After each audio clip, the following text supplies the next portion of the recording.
மாண்புமிகு பேரவைத் தலைவர் அவர்களே,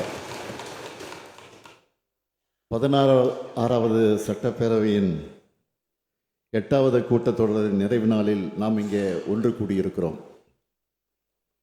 கடந்த 5 ஆண்டு காலத்தில் 5 நிதிநிலை அறிக்கைகள் அளிக்கப்பெற்று இந்த ஆண்டிற்கான இடைக்கால நிதிநிலை அறிக்கையும் வேளாண்மை இடைக்கால நிதிநிலை அறிக்கையும் வழங்கப்பட்டுள்ளது. அவற்றின் மீது சிறப்பான விவாதம் பதிலுரை வழங்கப்பெற்றுள்ளது.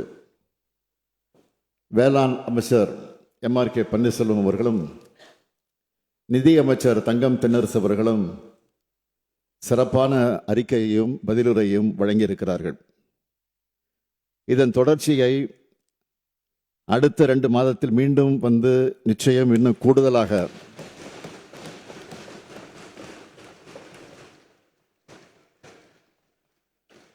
அடுத்த 2 மாதத்தில் மீண்டும் வந்து நிச்சயம் இன்னும் கூடுதலாக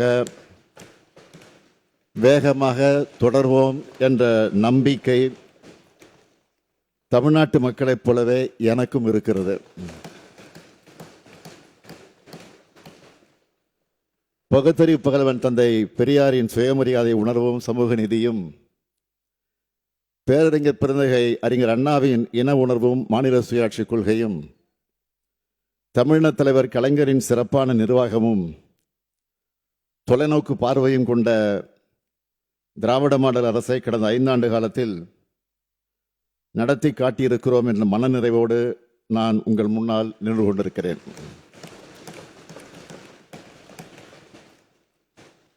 எனக்கு தரப்பட்ட பொறுப்பை மிக சிறப்பாகவே செய்ததாகவே நான் நினைக்கிறேன்.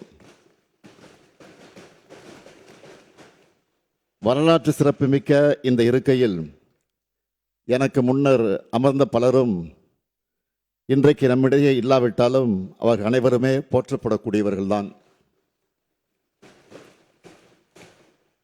ஆட்சி சக்கரத்தை உயர்த்தி பிடித்தது மகத்தானது.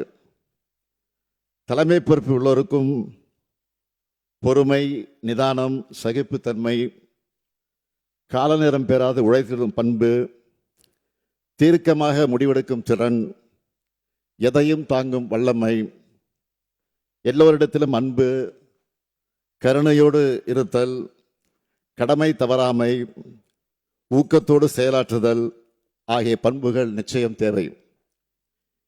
இதனையே நானும் கடைபிடித்திருக்கிறேன். ஆராய்ந்து முடிவெடுக்கும் பண்பு, அந்த முடிவினால் விளையும் பயன், பயன் பெற்றவர்களின் உயர்வு, உயர்வினால் உண்டாகும் வளம், வளத்தினால் விளைந்திடும் இன்பம், இன்பத்தால் கிடைத்திடும் நன்மை, இதுவே நாம் இப்பொழுது காணும் தமிழ்நாட்டின் வளர்ச்சிக்கு அடிப்படை. இந்த நன்மையே மக்களுக்கு நம்பிக்கையை தந்து நாளைய ஆட்சியாளர்களாக எங்களை தொடர செய்யப் போகிறது. இந்த 5 ஆண்டுகளை பெற்ற அனுபவத்தினால் இந்த முத்துவேல் கருணாநிதி ஸ்டாலின் இன்றைக்கு இன்னும் வலிமை பெற்று தமிழ்நாட்டை இன்னும் ஏற்றம் பெற வைக்கும் முடியும் என்ற நம்பிக்கையை நான் பெற்றுள்ளேன். நம்பிக்கையோடு இன்னும் உழைக்க வேண்டும் எனும் ஊக்கத்தையும், எதனையும் எதிர்கொள்ளக்கூடிய வல்லமையும் பெற்றுள்ளேன். தமிழ்நாட்டில் இருக்கக்கூடிய 234 தொகுதிகளையும் என்னுடைய தொகுதிகளாக நினைத்து எங்களுக்கு வாக்களித்தவர்கள், வாக்களிக்காதவர்கள் என பிரித்து பார்க்காமல் நான் செயலாற்றி இருக்கிறேன். இந்த மிகப்பெரிய வாய்ப்பை தந்த தமிழ்நாடு மக்கள் அனைவருக்கும் என்னுடைய மனமார்ந்த நன்றிகளை நான் தெரிவித்துக் கொள்கிறேன். என்னை தேர்ந்தெடுத்து அனுப்பிய குளத்தூர் சட்டமன்ற தொகுதி மக்களுக்கும் என்னுடைய நன்றிகள். நூற்றாண்டை கடந்த பெருமையோடு இயங்கி வருகிறது இந்த பேரவை. கடந்த 2021ஆம் ஆண்டு இந்த பேரவையினுடைய 100ஆண்டு விழாவிற்கு வருகை தந்து நவீன தமிழ்நாட்டின் சிற்பியான தலைவர் கலைஞர் அவர்களின் படத்தையும் திறந்து வைத்த அன்றைய மாண்புமிகு குடியரசுத் தலைவர் ராம்நாத் கோவிந்த் அவர்களுக்கு என்னுடைய நன்றியை நான் தெரிவித்துக் கொள்கிறேன். மாண்புமிகு ஆளுநருக்கும் எனக்கும் தனிப்பட்ட முறையில் எந்தவித கருத்து வேறுபாடு கிடையாது. தங்களுடைய சுயமரியாதை எல்முனையளவு சீண்டப்பட்டாலும் அது யாராக இருந்தாலும் எதிர்குரல் கொடுக்கும் திசையில் முதல் நபராக நான் இருப்பேன். தமிழர் பண்பாட்டை மனதில் கொண்டு மாண்புமிகு ஆளுநர் அவர்களுக்கு இந்த நேரத்தில் என்னுடைய நன்றியை நான் தெரிவித்துக் கொள்கிறேன். மாண்புமிகு பேரவைத் தலைவர் அவர்களே, கடந்த 5 ஆண்டுகளில் பேரவைத் தலைவராக பணியாற்றும் நீங்கள் அமைதியாகவும் கண்ணியத்தோடும் அதே நேரத்தில் கட்டுப்பாட்டோடும் தன்னுடைய ஆற்றலால் இந்த பேரவையை சிறப்பாக நடத்தி சென்றிருக்கிறீர்கள். அதற்காக என்னுடைய பாராட்டுக்களையும் வாழ்த்துக்களையும் நான் தெரிவித்துக் கொள்வதோடு, இந்த பேரவையில் பெரும்பான்மை இடம்பெற்றுள்ள கட்சியின் தலைவர் என்கிற முறையில் உங்களுக்கு என்னுடைய நன்றியையும் வணக்கத்தையும் தெரிவித்துக் கொள்கிறேன். தங்களுக்கு துணையாக நின்று பேரவையின் துணைத் தலைமை பொறுப்பை ஏற்று அமைதியாக சிறப்பாக பேரவையை நடத்தும் பேரவை துணைத் தலைவர் அவர்களுக்கும் என்னுடைய பாராட்டுக்கள், நன்றிகள். இப்பேரவையில் அனல் பறக்கும் விவாதம் நடைபெறக்கூடிய நேரத்தில் கருத்து மோதல்களை எதிர்கொண்டு கட்சி வேறுபாடுகள் வெளிப்படுகையில் தன்னுடைய அனுபவத்தாலும் அபார நினைவாற்றாலும் அமைதிப்படுத்தக்கூடியவர் பேரவையினுடைய மூத்த உறுப்பினர், அவை முன்னவர் என்னுடைய ஆருயிர் அண்ணன் துரைமுருகன் அவர்கள். அவர் தற்போது இடுப்பு எலும்பு முறிவு ஏற்பட்டு அறுவை சிகிச்சை செய்து கொண்டு மருத்துவமனையில் அனுமதிக்கப்பட்டிருக்கிறார். அவர் விரைந்து உடல்நலம் பெற்று வர வேண்டும் என்று விரும்புகிறேன். அவருக்கும் இந்த நேரத்தில் என்னுடைய நன்றிகள்.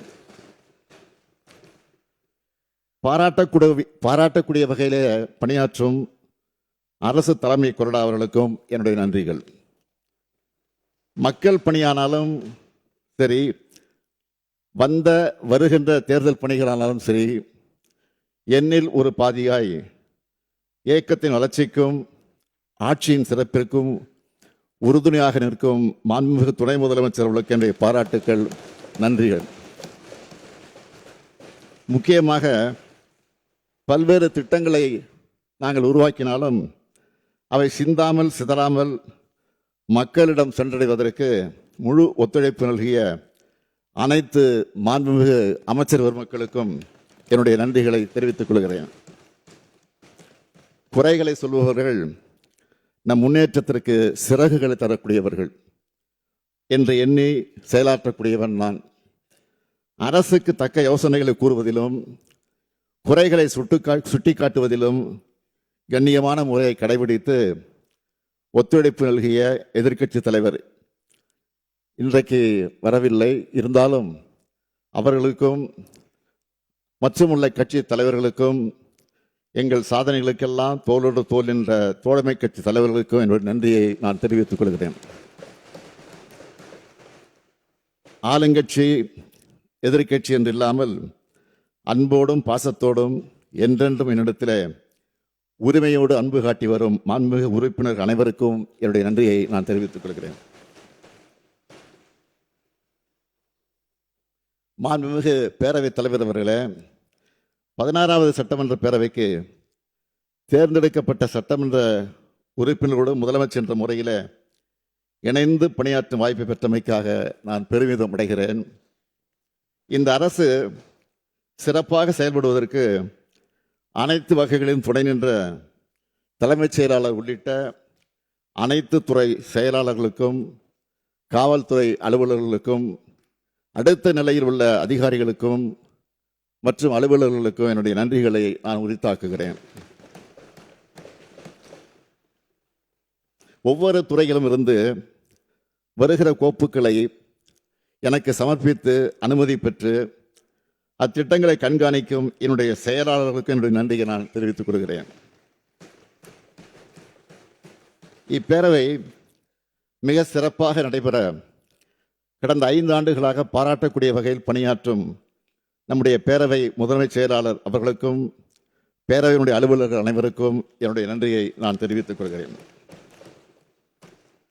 பேரவையினுடைய செய்திகளை உடனுக்குடன் வெளியிட்டு உறுப்பினரை உற்சாகப்படுத்தி இருக்கக்கூடிய பத்திரிகையாளர்கள், ஊடகத்துறை சார்ந்த நண்பர் அனைவருக்கும் இந்த நேரத்தில் என்னுடைய நன்றியை நான் தெரிவித்துக் கொள்கிறேன்.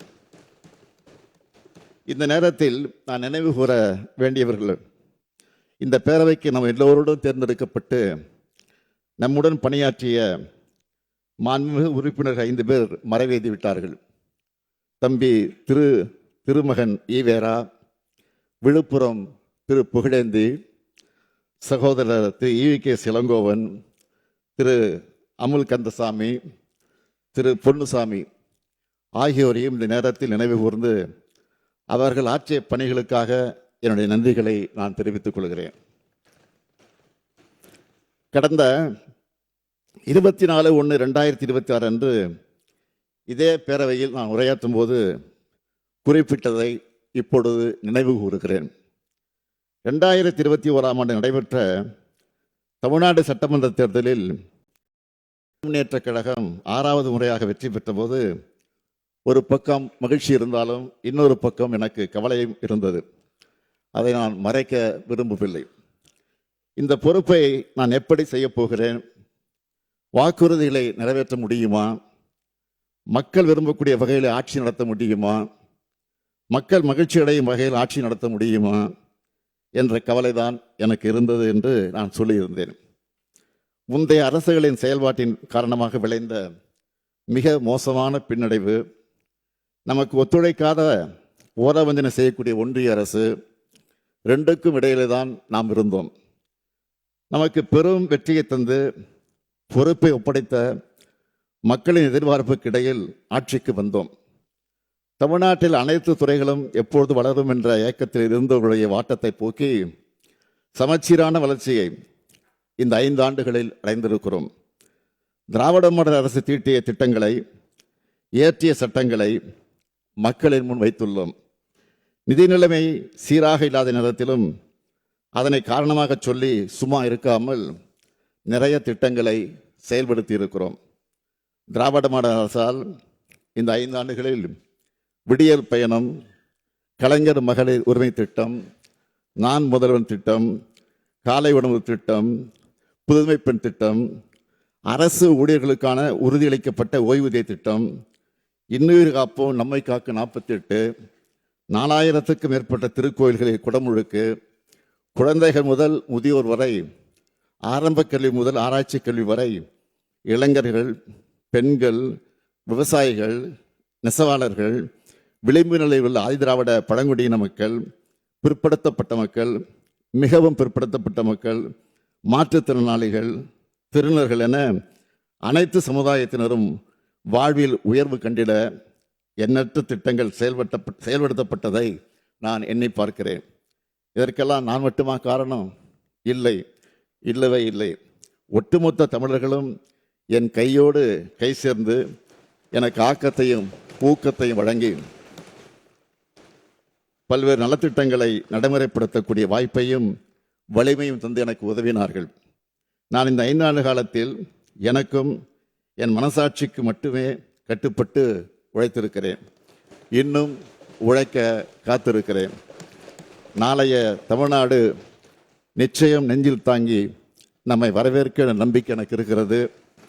நாளை நாங்கள் அமைக்கப் போகக்கூடிய திராவிட மாடல் 2.0 ஆட்சி எங்கள் சாதனைகளை நாங்களே விஞ்சும் அளவிற்கு திராவிட முன்னேற்ற கழகம்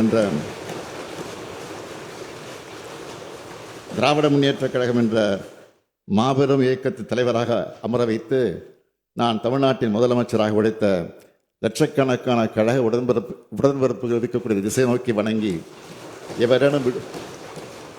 எவரேனும் விடுபட்டிருந்தால் அவர்களை நினைத்து கொண்டு அனைவருக்கும் மீண்டும் ஒரு முறை நன்றி தெரிவித்துக் கொள்கிறேன்.